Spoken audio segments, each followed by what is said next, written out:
মাননীয় স্পিকার, আমি তো হেফাজত ইসলাম নিয়ে কথা বলতে চাই। মাননীয় স্পিকার, হেফাজত ইসলামের প্রতি আমাদের দৃষ্টিভঙ্গিটার ব্যাপারে আমি একটু কথা বলতে চাই। মাননীয় স্পিকার, আমি দেখলাম আল্লামা শফি সাহেব 90 বছর বয়স, হেলিকপ্টার করে কোথায় গিয়েছেন? বড় নিউজ পেপারে চলে আসলো আল্লামা শফি সাহেব হেলিকপ্টারে গিয়েছেন। কোথায় টাকা পেল? আমাদের তোফায়েল আহমেদ সাহেব গত 4 বছরে 40 বার ভোলাতে হেলিকপ্টারে গিয়েছেন। এই ব্যাপারে কিন্তু কেউ প্রশ্ন করলেন না। আমি মনে করি মাননীয় স্পিকার, আপনারা আমাকে একটু মাফ করবেন, আপনারা আমাদের ঐক্যতাও আমি একটু কথা বলে নিই। মাননীয় স্পিকার, গত 30 বছর গণতন্ত্রের নামে ক্ষমতার লড়াইয়ে আমরা যেই পরিমাণ গাড়ি ভেঙেছি, আপনারা যেই পরিমাণ গাড়ি ভেঙেছেন, 1 বছরে জাপান এত গাড়ি বানায় না। যত সরকারি সম্পত্তি আমরা আপনারা নষ্ট করেছি, ওই দিয়ে 2টা পদ্মা ব্রিজ বানানো যেত। আমরা যদি বাংলাদেশ জিন্দাবাদ বলে গাড়ি ভাঙি, সেটা সহিংস আন্দোলন। আপনারা জয় বাংলা বলে গাড়ি ভাঙলে সহিংস আন্দোলন।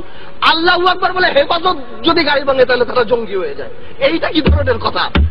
মাননীয় স্পিকার, জঙ্গি কেন বলছি? জঙ্গি is a very dangerous term. আমরা যখন এখানে লোকাল পলিটিক্সের জন্য জঙ্গি বলি, বিদেশে আমাদের ভাবমূর্তি সাংঘাতিকভাবে নষ্ট হয়।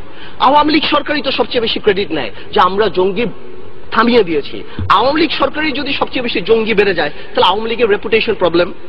হেফাজত ইসলাম নিয়ে আরেকটা কথা বলছি। আওয়ামী লীগের যে পলিটিক্যাল ক্রাইসিস যেটা দেখা গিয়েছে, হেফাজত ইসলাম আসলো কেন? মাননীয় স্পিকার, হেফাজত ইসলাম কিন্তু আসেনি যখন আমরা বিভিন্ন জায়গায় মডেল লাইসেন্স দেই, যখন আমরা সিনেমা হল ওপেনিং এ মিলাদ দেই, যখন আমরা ব্যাংক ওপেন করি মিলাদ দিয়ে, তখন কিন্তু হেফাজত আসবে না। হেফাজত ইসলাম এসেছে যখন সর্বকালের সর্বশ্রেষ্ঠ মানব নবী করিম সাল্লাল্লাহু আলাইহি ওয়াসাল্লাম, সকল মুসলমানের হৃদয়ের স্পন্দন, তাকে নিয়ে কটাক্ষ করা হয়েছে। কোথায় হয়েছে? গণজাগরণ মঞ্চে। আমি পার্টিকুলার বলছি, কিছু অ্যান্টি ইসলাম ব্লগার, নাস্তিক হতেই পারে, এটা যার গণতান্ত্রিক ব্যাপার, কিন্তু অ্যান্টি ইসলাম কিছু ব্লগার সেই সময়টা বিচার করলেই তো পারত। সেই সময় বিচার করেনি কেন? সেই সময় বিচার না করে কি নাম দেওয়া হয়েছে? এরা জঙ্গি, এরা হেফাজতে জামাত, এদের সাথে কথা বলা যাবে না। তো জঙ্গি হলে এদের সাথে মিটিং হচ্ছে কেন? জঙ্গি যদি হয় এরা মাননীয় প্রধানমন্ত্রীর সাথে মিটিং করছেন কেন? জঙ্গি যদি হয় এখানে মন্ত্রীরা যে আল্লামা শফি সাহেবের সাথে দেখা করছেন কেন? আসল কথাটা সেটা না। আসল কথা হলো রাজীবকে নিয়ে। রাজীব যিনি মারা গিয়েছিলেন, আই উইল নট গো, আমি বলবো না রাজীব অ্যান্টি মুসলিম, নাস্তিক, কি ছিল না ছিল, কিন্তু দেয়ার ওয়াজ আ কন্ট্রোভার্সি বিকজ 886/2012 রিট পিটিশনে সেই থাবা বাবা নিয়ে কথা ছিল। আমার দেশের মাহমুদুর রহমান সাহেবকে অ্যারেস্ট করা হয়েছে, যদি কি কারণে অ্যারেস্ট করা হয়েছে সেটা আমি পরে আসছি, বাট এটাকে তো কেউ কোনোদিন মানা করেনি যে না এটা মিথ্যা কথা। হ্যাঁ, সরকারের তরফ থেকে অনেকে মিডিয়াতে বলেছেন যে না, কি করা হয়েছে, এটাকে নতুন করে বানানো হয়েছে, এটা আসলে এরকম ছিল না। আসলে ব্যাপারটা কি, যদি নতুন করেই বানানো হয়, থাবা বাবা যদি আসলে রাজীবের না হয়ে থাকে, তাহলে ওটা কেন সত্য হবে যে ওই 4 জন যারা মার্ডার করলো তারা ওই থাবা বাবা পরে রাজীবকে মার্ডার করলো? তার মানে থাবা বাবা আগেই ছিল। আওয়ামী লীগের টেকনিক্যাল প্রবলেম হয়ে গেছে। এই অ্যান্টি ইসলাম লোককে আওয়ামী লীগ এখানে শোক প্রস্তাব দিয়ে আওয়ামী লীগ জাতীয় বীর বানিয়েছে, এবং বাংলাদেশে যে নবী করিম সাল্লাল্লাহু আলাইহি ওয়াসাল্লামকে কটাক্ষ করেছে তাকে এই পার্লামেন্টে জাতীয় বীরের মর্যাদা দিয়েছে। অ্যাজ ইফ মন্ত্রীরা শার্লক হোমস, কেউ মারা যাওয়ার 1 ঘন্টার মধ্যে যে মন্ত্রীরা বলে দিচ্ছে এটা এ মেরেছে, এটা ও মেরেছে। তো জামাত ইসলামী যে খুব, শিবির যে খুব ভালো আমি তা বলছি না, কিন্তু শিবির যদি মেরে থাকে, আমার কথা চলো, এবং এতে যদি জামাত ইসলামী রাজনীতি না করতে পারে, তাহলে বিশ্বজিৎ মারা যাওয়ার পর ছাত্রলীগ কিভাবে রাজনীতি করে বাংলাদেশে? আমার প্রশ্ন সেটা।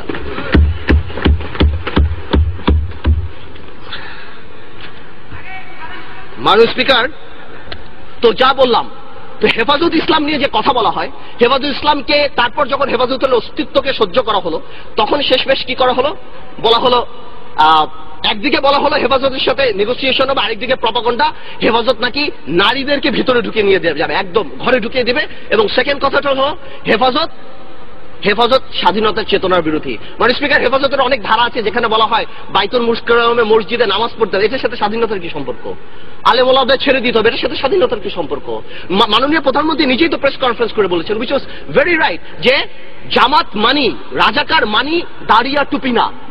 তো সেটা তো সেটা যদি হেফাজত বলে থাকে, সেটার সাথে কি সম্পর্ক? আমার কথা, যে মুসলমান যদি কোনোভাবেও নারীকে আন্ডারমাইন করার চেষ্টা করে, সেটা ইসলামী বিশ্বাস করে না, কারণ ইসলামী একমাত্র ধর্ম যে নারীদেরকে সবচেয়ে বেশি সম্মান দিয়েছে। মাননীয় স্পিকার, সরকারের দুর্নীতি নিয়ে একটা কথা বলি, শেয়ার মার্কেট নিয়ে কথা বলে, আসলে শেয়ার মার্কেট নিয়ে কথা বলে আগেও কথা বলেছি, এখনো বলছি, আমাদের অর্থমন্ত্রী সাহেব যদি থাকতেন তিনিও বলতেন, তিনি নিজেই বলে দিয়েছেন শেয়ার মার্কেট মাফিয়াদের হাতে। ইব্রাহিম খালেদ সাহেবের রিপোর্ট এসেছে, সালমান রহমান সহ যাদের নাম এসেছে, আমার দুঃখ একটা বার তাদেরকে ধরা হলো না, একটা বার জিজ্ঞেস করা হলো না। তারা যদি বেকসুর হয় তাদেরকে খালাস করে দেন, কিন্তু যেভাবে মিডল ক্লাস ফ্যামিলি ধ্বংস করা হয়েছে শেয়ার মার্কেট দিয়ে, মাননীয় স্পিকার, এই বাংলাদেশের মানুষ কোনোদিনও ক্ষমা করবে না মাননীয় স্পিকার। পাওয়ার সেক্টরে একটা কথা বলি মাননীয় স্পিকার, পাওয়ার সেক্টরে আগে বলেছিলাম সামিট গ্রুপের কথা, বিদ্যুৎ খাতের শাহেনশাহ আজিজ খান, শাহেনশাহ বাদ দিলাম, এখন আসছে মাননীয় স্পিকার বিদ্যুৎ খাতের বাদশাহ মাননীয় স্পিকার।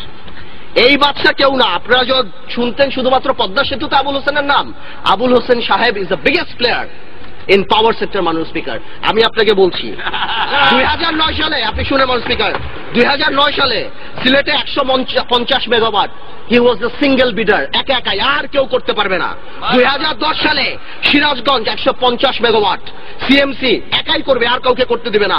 2012 সালে 300 মেগাওয়াট, ঘোড়াশাল একাই করবে, নিজে বসে অন্য সবাইকে ডিসকোয়ালিফাই করবে। ফাইনালি 335 সিদ্ধিরগঞ্জ। এটা শুনলে তো অবাক হবেন মাননীয় স্পিকার, ওয়ার্ল্ড ব্যাংক টাকা দিবে না, সরকার 194 মিলিয়ন পাম্পিং করছে শুধুমাত্র আবুল হোসেন সাহেব যাতে বড় লোক হয়। আর ইনি নাকি আবুল হোসেন সাহেব নাকি বাংলাদেশের সবচেয়ে অনেস্ট ম্যান মাননীয় স্পিকার। আসেন মাননীয় স্পিকার, আপনি কিন্তু ব্যাংকিং সেক্টরের কথা বলি। ব্যাংকিং সেক্টরে তো না স্পিকার, পদ্মা ব্রিজ যদি কোনোদিন হয় মাননীয় স্পিকার, আমি মনে করি আওয়ামী লীগ সরকারের আবুল হোসেন সাহেবের নামেই পদ্মা ব্রিজটা দিয়ে দেওয়া উচিত, যাতে সারা জীবনে এই জিনিসটা থাকে মাননীয় স্পিকার। আমি তো ব্যাংকিং সেক্টরে মাননীয় স্পিকার আপনার সাথে কথা বলি। আমাদের অর্থমন্ত্রী সাহেব ব্যাংকিং সেক্টরকে, বাংলাদেশ ব্যাংক ডিভিশনকে মন্ত্রণালয়ের মধ্যে এনে মানে ধ্বংস করে দিয়েছে, ব্যাড লোন যাকে বলে। আমি মাননীয় অর্থমন্ত্রী সাহেব যে বলেছিলেন যে হলমার্ক কোনো ব্যাপার না, actually he was right, hallmark আসলে কোনো ব্যাপার না, বিকজ এরকম আরো ঘটনা আছে। নতুন একটা নাম দিচ্ছি মাননীয় স্পিকার, বেসিক ব্যাংক, আমার কথা না, নিউ এজ পত্রিকায় আছে, এই যে এসিসি বেসিক ব্যাংক 6000 কোটি টাকা লোপাট, চেয়ারম্যানের নাম শেখ বাচ্চু, না এটা অরিজিনাল শেখ না, এটা ডিজিটাল, নতুন আসছে মাননীয় স্পিকার, আওয়ামী লীগ ক্ষমতা আসার পর আসছে। 3500 কোটি টাকা নিজের ভাইয়ের নামে 720 কোটি টাকা নিয়ে গিয়েছেন। আমার সময় কম, নাহলে আমি আপনাকে কোম্পানির সব নাম বলতাম। এসিসি বলেছেন ইনভেস্টিগেশন হয়েছেন, but for some reason truth never came out মাননীয় স্পিকার। 3500 কোটি টাকা। আমি মিডিয়াকে অনুরোধ করবো, আপনি ইনভেস্টিগেশন করেন, হলমার্ক ধরা হবে, এই বেসিক ব্যাংক ধরা হবে না, তা হয় না মাননীয় স্পিকার।